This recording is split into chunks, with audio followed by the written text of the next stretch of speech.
Muy buenas tardes para todos. Les saluda el pastor Esteban Ezequiel Martínez de la ciudad de Oncativo, en la provincia de Córdoba, en la República Argentina. Les agradezco, hermanos queridos, y les saludo al Centro Evangélico La Forestal, allí en México, agradecido por la invitación para permitirme compartir la palabra de Dios. Les cuento que hace unos 3 años que estoy pastoreando, por la gracia del Señor, la iglesia cristiana evangélica aquí en la ciudad de Oncativo, referente al movimiento de los conocidos como los hermanos libres o los hermanos, asambleas de los hermanos en otros países, ¿no? Allí en México también son conocidos como congregados en el nombre del Señor. Así que les agradezco, mis hermanos, por permitirme compartir esta palabra de Dios en este tiempo tan especial, el tiempo de la Semana Santa, el tiempo de la Pascua, el tiempo de la Semana de la Pasión de Cristo, donde se recuerda mundialmente, se hace memoria, conmemoración del sacrificio de Jesús allí en la cruz del Calvario por amor de nosotros.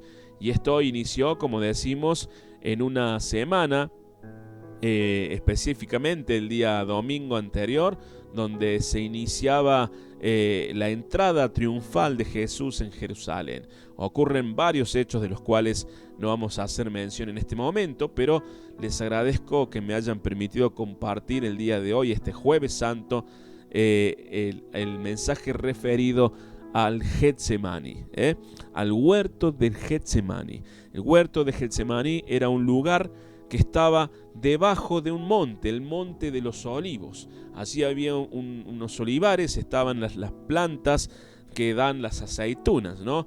Los olivos, estaba un lugar lleno de esas plantas donde Jesús innumerables veces fue a orar por las noches, iba a descansar también, iba él, iban sus discípulos. La Biblia lo menciona varias veces, los evangelios mencionan varias veces que él estuvo en el Monte de los Olivos, donde pasaba tiempo. El Monte de los Olivos estaba a las afueras de la ciudad de Jerusalén, estaba a unos metros, a unos kilómetros allí de la ciudad de Jerusalén, y estaba cerca del camino que iba hacia Betania. Allí en el Monte de los Olivos se encontraba el huerto del Getsemaní. El huerto es un jardín, el jardín del Getsemaní. La palabra Getsemaní significa prensa de aceite. Por lo tanto, se sabe que el Señor estuvo allí donde se prensaba el aceite de olivo. El aceite de olivo, donde se prensaba el aceite de oliva, desde las aceitunas, y se producía el aceite de oliva. Entonces, se supone, esto no hay una seguridad de que haya realmente sido así, se supone que donde estaba esas prensas de aceite allí debajo del monte, en el jardín del Getsemaní, es donde los discípulos, es un lugar, una gruta donde los discípulos estuvieron descansando mientras esperaban al Señor. Pero vamos a leer la palabra de Dios, Mateo capítulo 26, y antes, queridos hermanos, vamos a hacer una breve oración para que el Señor nos permita compartir juntos su palabra y que Él nos guíe, nos hable a través de su palabra. Padre querido, te agradecemos, Señor, en esta hora. Nuestro Dios, tú eres todopoderoso. Gracias, Padre, por permitirnos compartir tu palabra. Gracias, Señor, por los hermanos allí en México.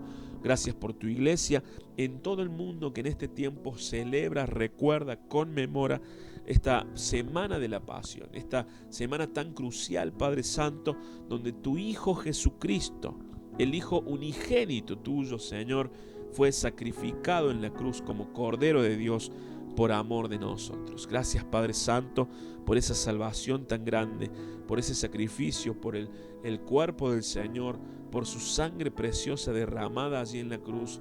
Gracias por el poder del sacrificio de Jesús que nos ha limpiado de todo pecado, Señor, y nosotros hoy podemos disfrutar de esa salvación, de esa vida eterna. Te rogamos, Señor, que tú perdones todos nuestros pecados, Padre Celestial, y que este momento sea un momento sublime en tu presencia, donde podamos compartir juntos tu palabra, reflexionar, hacer memoria, Señor, y exaltarte sobre todas las cosas por lo que tú has permitido a través del sacrificio de tu Hijo Jesús.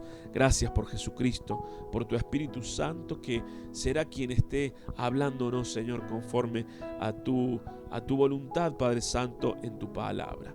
Te bendecimos, Señor, te damos gracias, te honramos en el nombre de Jesús. Amén y amén.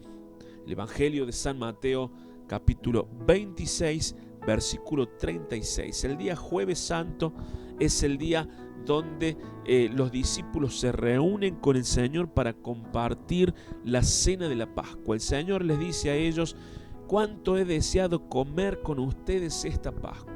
Entonces el Señor se reúne para participar de la última cena de Pascua, en la cual Él inaugura dos cosas, queridos hermanos. Él inaugura el nuevo pacto y inaugura también la Santa Cena, la Cena del Señor. Él toma un pan, toma una copa, un pan sin levadura, toma la copa con el vino y Él dice: esto es mi cuerpo, y por otro lado dice: esta es mi sangre del nuevo pacto. Allí se inaugura el nuevo pacto. A partir de ese momento el Señor ya estaba destinado que iba a estar pasando por todo el sacrificio, todo lo que Él sufrió allí para llegar hasta la cruz e ir a morir por amor de nosotros. La Biblia dice que Él puso su frente como un pedernal, es decir, Él directamente puso su frente allí firme para ir hacia cumplir la voluntad del Señor. Pero hay algo terrible que pasa aquí en Getsemaní, en el jardín del Getsemaní. ¿Por qué? Es una de las oraciones terribles del Señor. El Señor está angustiado. El Señor dice la Biblia que su sudor era como grandes gotas de sangre. Pero Él no deja de, antes de pasar al sacrificio, a la cruz, no deja de buscar a su Padre. No deja de orar allí. 3 veces lo relata San Mateo capítulo 26, versículo 36. Lea conmigo la palabra de Dios. Estoy leyendo la Biblia Reina Valera, la versión de 1995. La revisión de 1995 dice el versículo 36. Entonces llegó Jesús con ellos a un lugar que se llama Getsemaní y dijo a sus discípulos: sentaos aquí entre tanto que voy allí y oro. Fíjese que Él los mandó a los discípulos a sentarse y esperarlo. Dice: y tomando a Pedro y a los 2 hijos de Zebedeo, comenzó a entristecerse y a angustiarse en gran manera.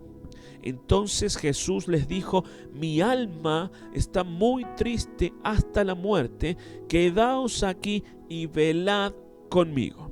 Así el segundo mandamiento del Señor no es solo que se queden en ese lugar, sino que estén despiertos, que velen con Él, que le sostengan a Él estando despiertos.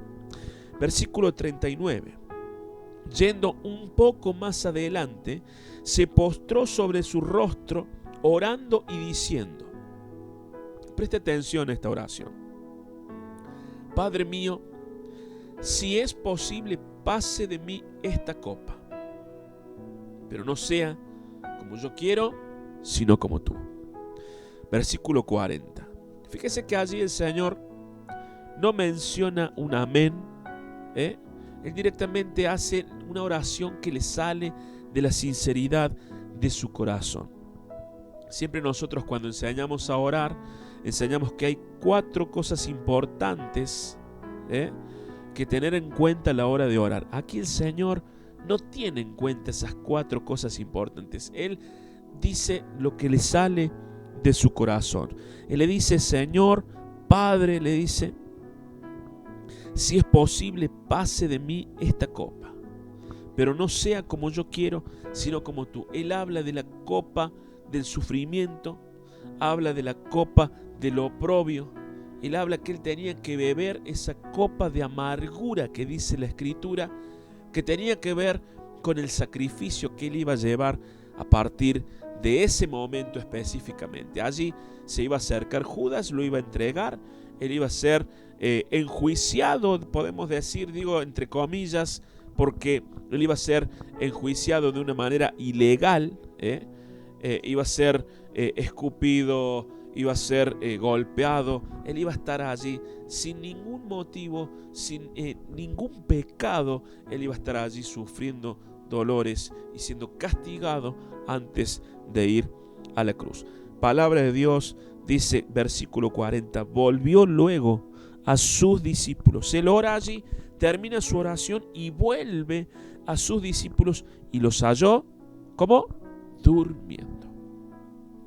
Y dijo al líder de los discípulos, al más grande, a Pedro, así que no habéis podido velar conmigo. ¿Cuánto estuvo orando el Señor, hermanos? 1 hora. Versículo 41, velad y orad. Este es un mandamiento del Señor.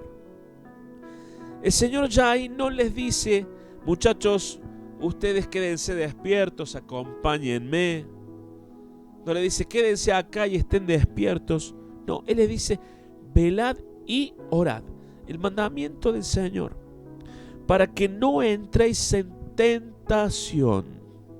El espíritu a la verdad está dispuesto, pero la carne, dice Jesús, es débil. Sucede que ellos habían tenido un arduo día. Habían estado en el templo, habían estado confrontando, Jesús había estado confrontando a los religiosos, había estado confrontando un día bastante fuerte, un día bastante particular, cansador. Y ya lo vamos a ver. Usted, fíjese que los discípulos no se estaban durmiendo porque sí, sino que ellos estaban extremadamente cansados. Fíjese lo que dice la palabra de Dios. Otra vez, versículo 42, fue y oró por segunda vez diciendo, Padre mío, si no puede pasar de mí esta copa sin que yo la beba, hágase tu voluntad. Fíjese que el Señor cambia allí un poco su oración. A la oración anterior le dice, Padre mío, si es posible, pasa de mí esta copa. Ahora Él se despierta, va, habla con los discípulos, pero Él allí va entendiendo despacio, va aceptando despacio, porque a veces, hermanos, conocemos la voluntad de Dios. Jesús conocía la voluntad de su Padre.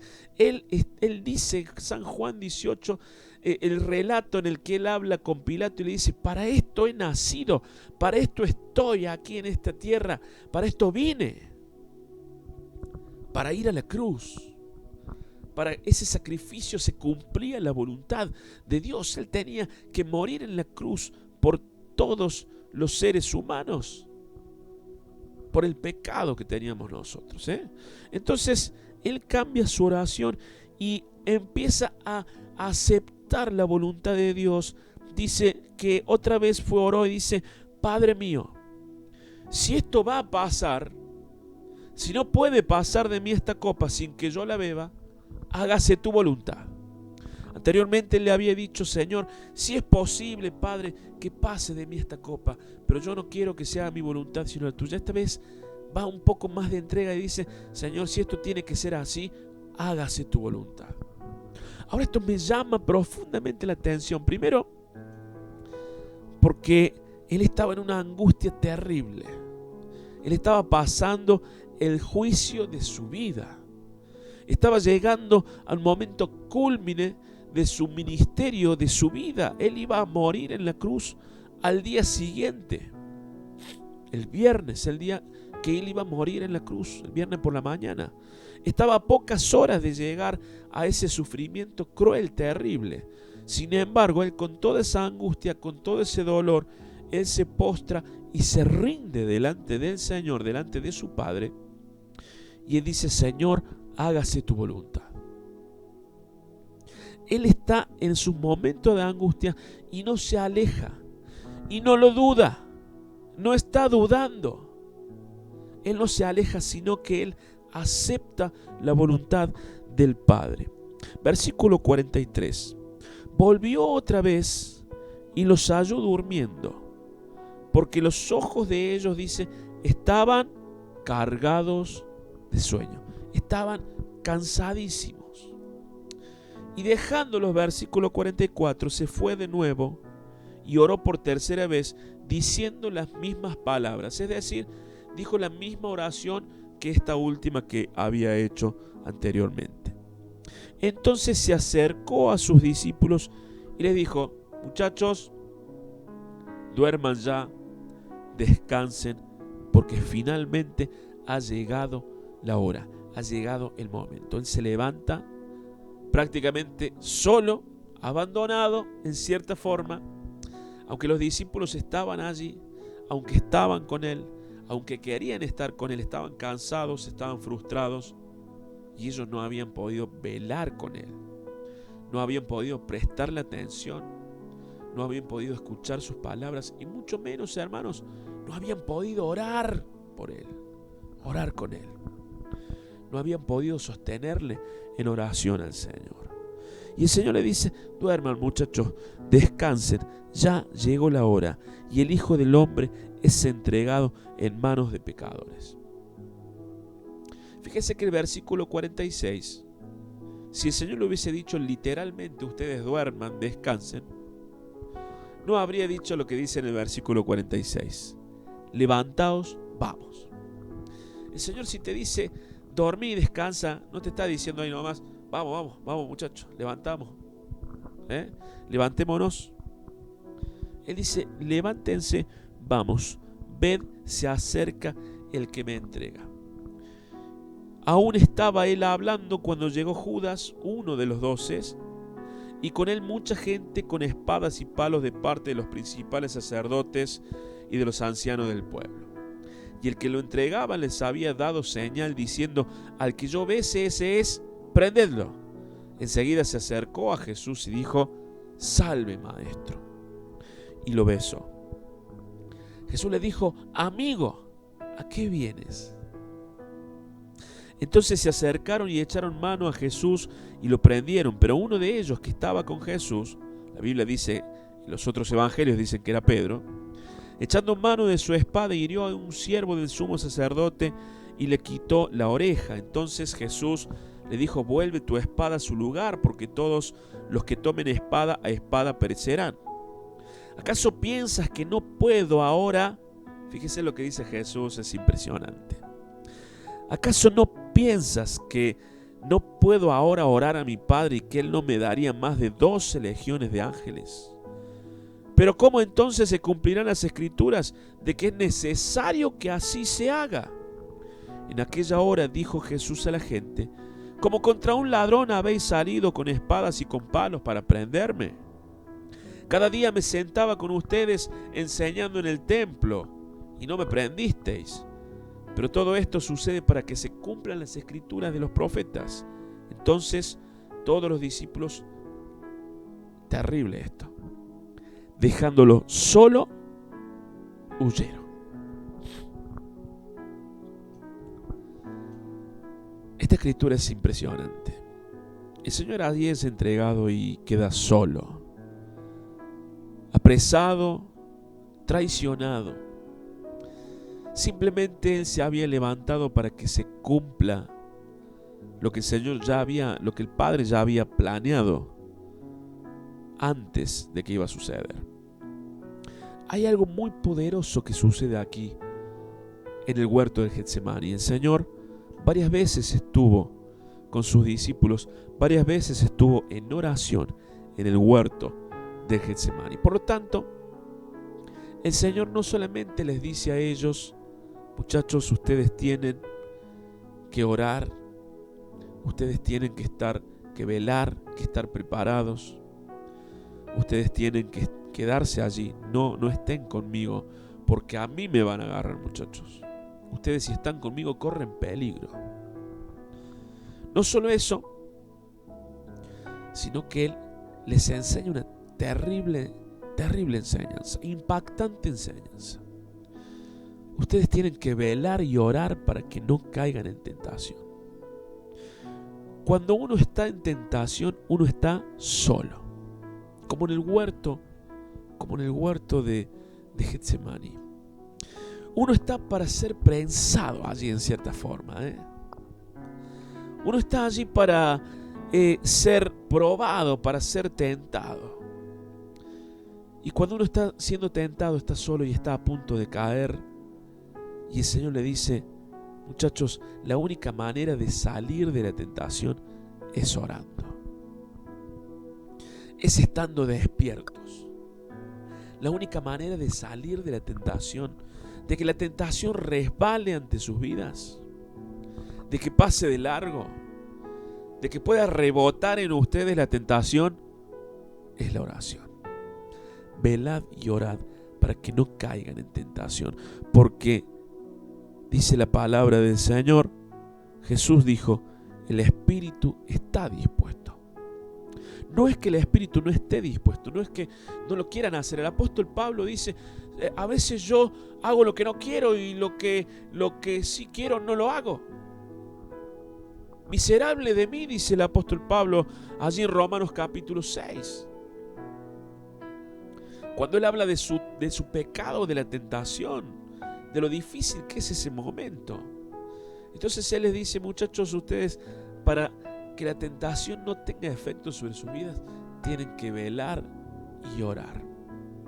Pero allí es un lugar muy particular, porque el Señor innumerables veces fue allí a orar al Padre, e innumerables veces el Señor, el Padre, le respondió afirmativamente. Pero muchas otras veces solo fue allí y el Señor le respondió que sí. Pero en esta vez específicamente el Padre hace silencio, y el Señor conocía que la voluntad del Padre era según la oración que él estaba diciendo. La voluntad del Padre era responder con un no. Allí Jesús está haciendo la primera oración, dice: Señor, si es posible, pase de mí esta copa. Y el Padre a esa oración le dice un no. Él allí responde a su propio Hijo unigénito, diciéndole que no. Y ante la negativa, Jesús no es como nosotros, hermanos. Nosotros ante la negativa de Dios lloramos, pataleamos, si se me permite la expresión. Ante la negativa de Dios nosotros: Señor, ¿por qué? ¿Por qué esto? ¿Por qué aquello? Ante la negativa de Dios. Pero Jesús directamente, él en su próxima oración dice: Señor, si esto tiene que suceder, hágase tu voluntad. Yo estoy rendido, yo estoy listo para que se haga tu voluntad y no la mía. Porque la voluntad de Jesús en ese preciso momento estaba encontrada, chocando con la voluntad del Padre. Entonces él decide rendir su voluntad propia a la voluntad del Padre. Señor, que no se haga la mía, porque si se hace mi voluntad, yo no pasaría por todo este sufrimiento. Fíjese que él le dice allí a Pedro, que hiere a la otra persona, que le corta la oreja.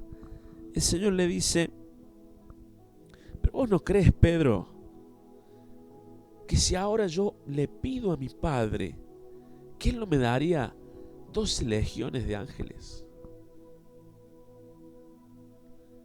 ¿Pero vos no crees, Pedro, que si yo en este preciso momento, según mi voluntad, yo oro al Señor y el Señor no me daría, no me libraría? Pero él directamente se entrega a la voluntad del Padre. Y en esa entrega, él sabe que va a sufrir el castigo más fuerte, más terrible de la humanidad, que no solamente era la cruz del Calvario, sino que ese castigo, queridos hermanos, no se comparaba al castigo de ser desamparado por el Padre. Allí mientras Él está en la cruz, se tiende un manto de oscuridad en toda la tierra. Se pone como de noche, dice la Escritura. Y allí el Padre está viendo a su Hijo único, unigénito, cargar el pecado de la humanidad. Tu pecado y mi pecado. Allí está viendo a su Hijo sufrir. Dice Isaías 53 que la ira del Señor cayó sobre Él.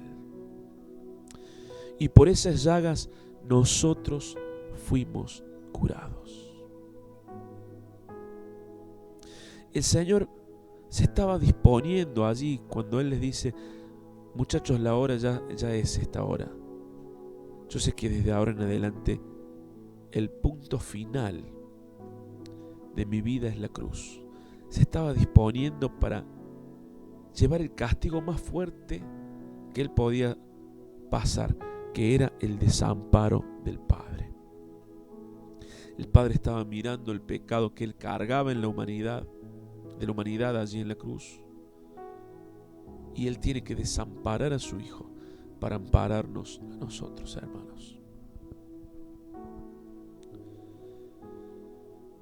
En esa oración el Señor dice: yo quiero que se haga tu voluntad, Padre. Y Él puso allí, dice la Biblia, su frente como un pedernal. Me encanta Hebreos, que dice la palabra de Dios que Él fue a la cruz, sufrió la cruz, menospreciando el oprobio, y se sentó a la diestra de Dios.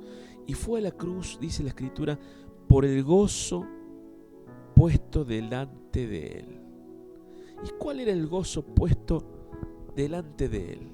Era la esperanza de que por ese sacrificio miles y millones de seres humanos se iban a arrepentir de sus pecados e iban a recibir por la fe en Jesucristo, en ese sacrificio, el perdón de pecados, la redención y la salvación eterna, segura de nuestra alma.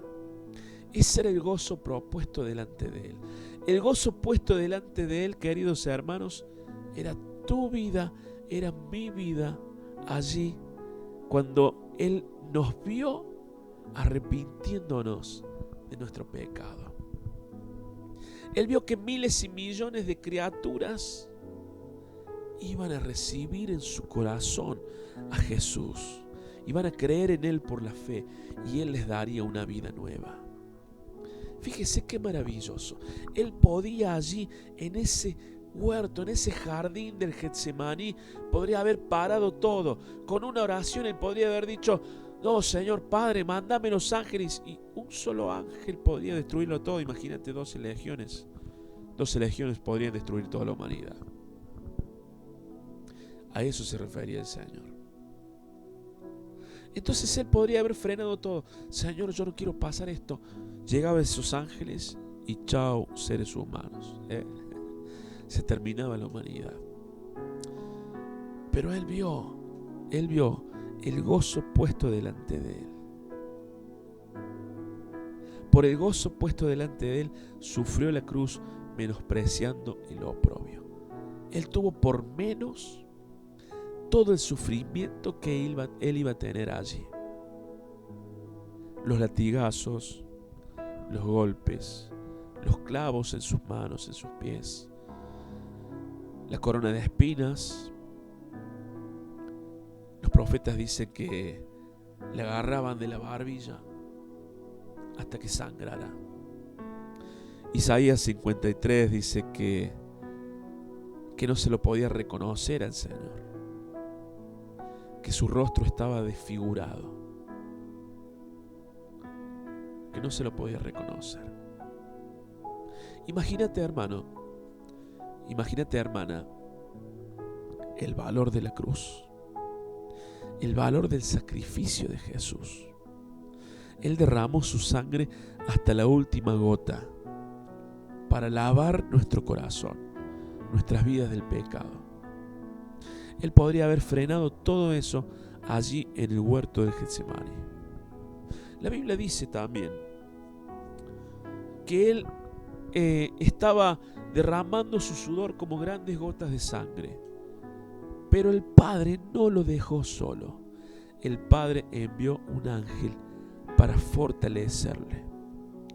Entonces el Señor, mientras ora allí, clama y está angustiado, dice: mi alma está angustiada hasta la muerte. El Señor el Padre envió ese ángel y fortaleció al Señor para levantarse y salir adelante. Pero el plan de Dios se cumplió, sí o sí. El plan de Dios se iba a cumplir sí o sí. El Señor envía muchas veces en nuestra prueba, en nuestras circunstancias, envía sus seres para que nosotros seamos fortalecidos. Pero lo que Él determinó que iba a suceder, tiene que suceder. Y así fue con Jesucristo. Él no quitó la copa de amargura que Jesús tuvo que beber. Él le fortaleció para que Jesús tuviese la valentía de beber esa copa, de ir hacia la cruz por amor de nosotros. Como cordero fue llevado al matadero, dice Isaías 53. No abrió su boca. No abrió su boca.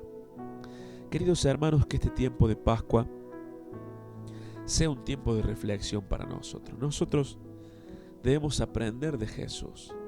Nuestras circunstancias nunca se van a parecer a Jesús. Nunca vamos a sufrir lo que Jesús sufrió. Nunca lo vamos a hacer. Nuestras pruebas no se parecen en lo más mínimo a Jesús. Pero sí tenemos la enseñanza de la oración para no caer en tentación, para ser fortalecidos, para entregar nuestra voluntad a la voluntad del Padre. Queridos hermanos, que Dios les bendiga, que este tiempo de Pascua podamos reflexionar en el sacrificio de Jesús, en nuestra salvación y todo lo que Él sufrió, vivió hasta la muerte y después en su resurrección por amor de nosotros. Que Dios te bendiga. Nos estamos reencontrando. Un fuerte renuevo el saludo hacia los hermanos del Centro Evangélico La Forestal, allí en México. Saludos desde la República Argentina. Hasta pronto, que Dios te bendiga.